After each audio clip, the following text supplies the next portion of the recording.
Selamat pagi Bapak Ibu dan saudara-saudari yang dikasihi Tuhan. Selamat memasuki tahun 2023. Kita semua pasti tahu dan setuju bahwa iman tanpa perbuatan adalah mati. Iman terlihat melalui perbuatan baik dan benar. Ada orang yang mendasari perbuatan baik dan benarnya dengan konsep, apalah artinya berbuat baik dan benar bila tidak ada saksi.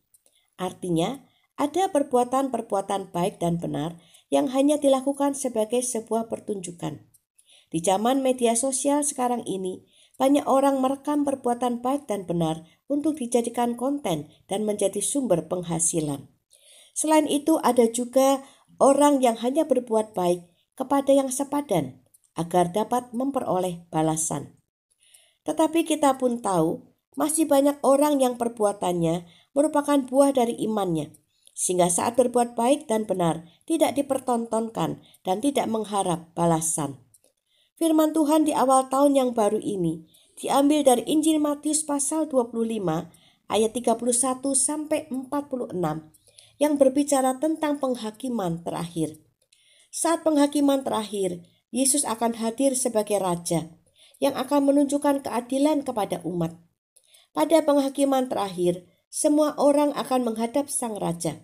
Sang raja akan memisahkan semua orang menjadi dua kelompok, yang satu di sebelah kanan dan yang satu di sebelah kirinya.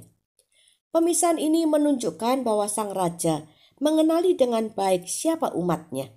Kepada yang di sebelah kanan, sang raja akan mengajak masuk ke dalam kerajaannya sebagai orang yang diberkati oleh Bapa.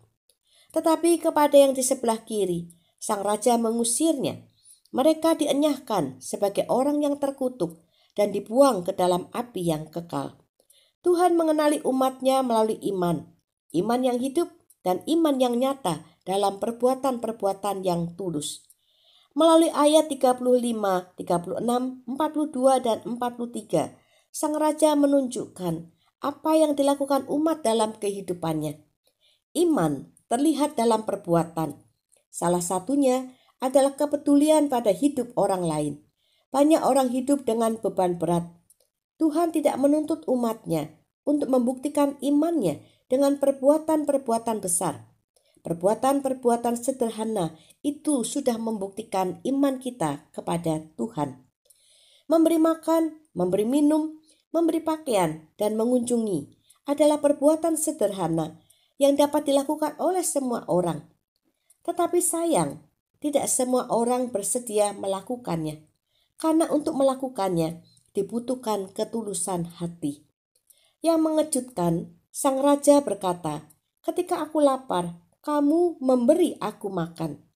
Ketika aku lapar, kamu tidak memberi aku makan." Kondisi sang raja sama, yaitu lapar. Tetapi sikap umat berbeda.